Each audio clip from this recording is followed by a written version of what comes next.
So thank you for coming in today. Thank you. Will you tell me a little bit about the work you've done as a clinical psychologist?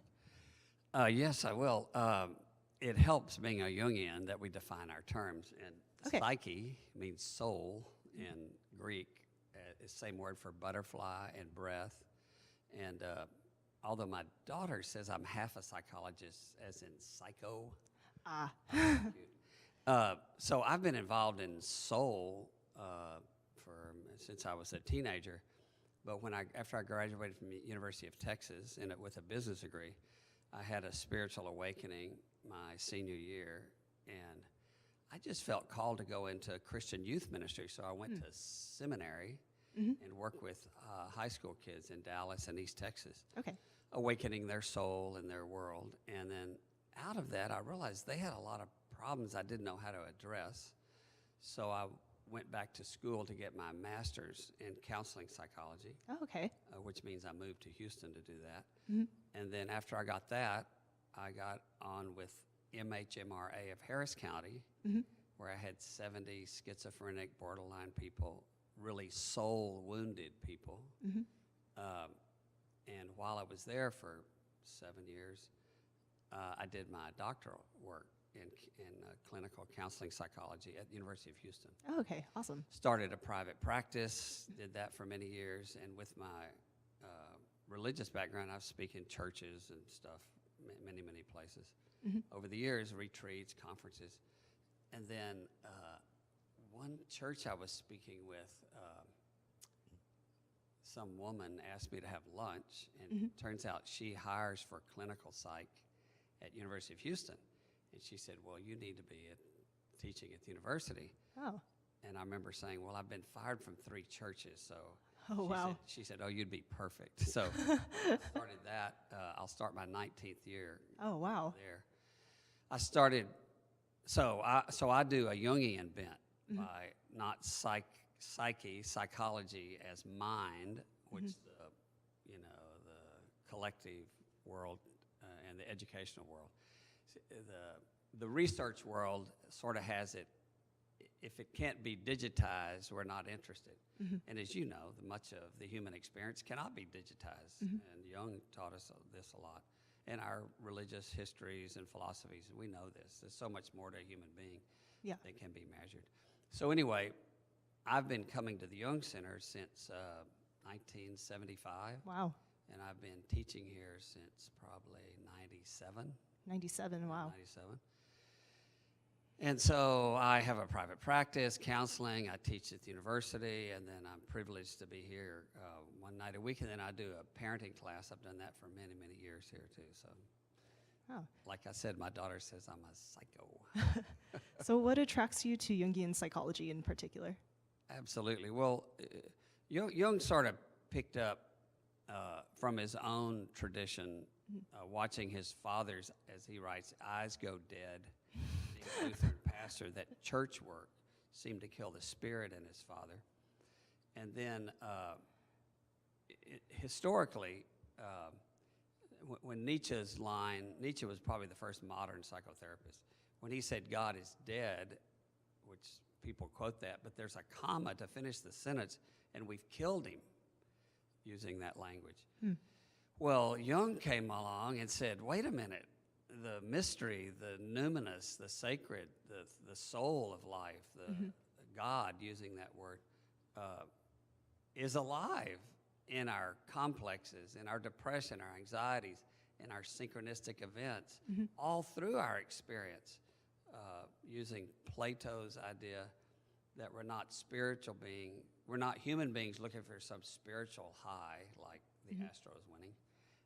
We're actually spiritual beings having a human experience. And so Jung said life is a luminous pause between 2 great mysteries. So picking up on Plato and Jung, we're born with a purpose, an acorn, like an acorn, and we're searching for meaning. And of course, I love that because that's what my understanding of the New Testament messages is that there's a life within us that wants to get out. So I'm big into transformation, development of personality, emergence of one's true self, and So Jung just fits into my understanding very well. Okay, very cool. Right. So tell me a little bit about the classes that you teach here at the Jung Center. Well, I've taught many classes for many years. In the last few years, what I've dealt with our director and setting up the classes is, well, tell me what's not being taught, and I'll teach that. So I've taught classes on the midlife transition, which you can have a midlife transition. We have many midlife transitions. Let me just say something. Jung said the program for life's morning is rendered inoperative in life's afternoon. For in the morning, what was true will in the evening have become a lie. Okay. So having bought into fitting into the collective and our parents and all that stuff, which is essential for ego development, somewhere this inner world, the soul, the presence of the divine says, wait, I've put you for another reason. And so we often go through a crisis that is an opportunity for transition. Okay. So I've taught midlife classes. I've taught classes on individuation, which is Jung's term for becoming your true self. I've taught classes on complexes, which Jung said is the royal road to wholeness, is working through your complexes, which are our attitudes, beliefs, feelings, ideas that need to be transformed. Complexes. And I've taught on archetypes and the spiritual dimension. I'm doing one this summer on the self, capital S, which was Jung's term for God within, was the self. And I don't know, on and on and on. Many classes. I've been very privileged because I love to study. I love to learn. I've taken many classes here myself over the years. Like I said, I was a student for many years and been around a long time. Yeah. It's fun. Do you think there's a common thing that people seek out of these classes? Well, that's a great question, Zoe. That's a good question. I think the self, our true essence, is always coming up, just not unlike my watermelon seeds that they're all perking up. Yeah. So that it can't be held down. That was Jung's whole point. Jung had a positive view of the unconscious, whereas Freud thought the unconscious is where we dumped stuff that wasn't acceptable in the conscious world. Well, Jung saw it as the map of the soul. So we're all searching for meaning and purpose and something deeper than satiating the appetites and instincts, which the collective seems to be greatly engaged in. And so people come to my classes, and I get people in their 20s to their 80s, and the common bond is people are searching, seeking, looking, and that's, of course, what we appreciate so much about the Jung Center. This is a place where people can come stop, learn, reflect, connect. In my classes, I want people to have a chance to meet one another, which we do. And but particularly someone who's evolving and growing, it gets pretty lonely because not everybody is at least consciously wanting to evolve and grow. So I think there's that theme that's there. Yeah. What do you think are maybe some of the most pressing problems in psychology and daily life and culture today? You mentioned the search for meaning. Yeah, that's so good. That's a great question. And of course, this would be very Jungian for me to say, I don't know. Yeah, of course. But I know it is. So what's the question again? Say it again. Some of the most pressing problems maybe today in psychology and culture and daily life. Well, I also teach cultural psychology at the University of Houston. I've taught that here, which is about ethnicity, racism, multiculturalism. But the fact is, and I actually teach Jungian psychology at all of my classes at the university.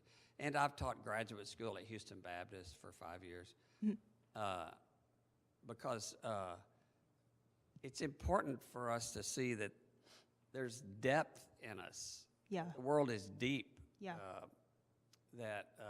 there's meaning, and everything has meaning and value. And one of the themes I teach is that we develop a persona or a mask, see, and we all have different personas, but at the archetypal level, the instinctual level, we're all the same. For example, every tribe, every culture, every group eats. Well, we eat different foods based on our region and history and everything. We all have babies and raise children. We all get married. We all have these great archetypal themes that are just common to everyone. And actually, one of the things Jung did for us is awaken us that these archetypes are what are emerging. Your gifts, your talents, your unique blend. Jung talked about, if I can do this with you, that we all have a magic circle of unique archetypal array that make us different. But at the core level, we're all unique expressions of some cosmic wonder trying to express itself in this thing called life. And it's nature's intent wants to get out, whatever that is. And so I teach the commonality is that we're all people on the planet for a purpose. And what's unique is that we all experience and think things differently. But we all need love and acceptance. We all need to be heard. We all need to be valued for who we are. For example, I'm my first Jungian analyst, who was actually a student of Jung. He informed me many times that I'm an introspective extrovert. And yet we have a lot of introverts that come to class, and a lot of introverts, 35% of America are introverts. I try to honor them, that there's not something wrong with them. They just experience life differently from the way the extroverted culture does. And so again, this is sort of a broad brush. I think to understand ourselves helps me to understand someone else, to understand my history and my background, and the issues that are part of my resolution, dealing with my father, my mother, dealing with the collective, dealing with God, the religious world, whatever all that is. Helps me to understand that everybody else is working through this too, even if they don't know it. These things. So you would say that you've learned a lot from your students as well? Oh my gosh. I told my class last Monday night, I said, first of all, I'm the number one student in my class, okay? And second, I'm the luckiest person in the world. Seriously, I said, teaching at the Jung Center, here's all these wonderful people who are seeking, knocking, looking. Many of them could be teaching the class, and I often say that. But no, I teach in order to learn. And Jung said years ago, there's always two students in the counseling temenos, sacred space, in the counseling office. If there's not, something's is going awry. One of the great, a lot about Jung is sort of folklore from people who worked with him and lived there and stuff, but one of the great analogies I heard, I don't know if this is written, they said Freud asked his students to sit at his feet so he could pontificate his truth, that sort of patriarchal model which is everywhere. And they said, but Jung was the master teacher who asked students to stand on his shoulders to see what they could see.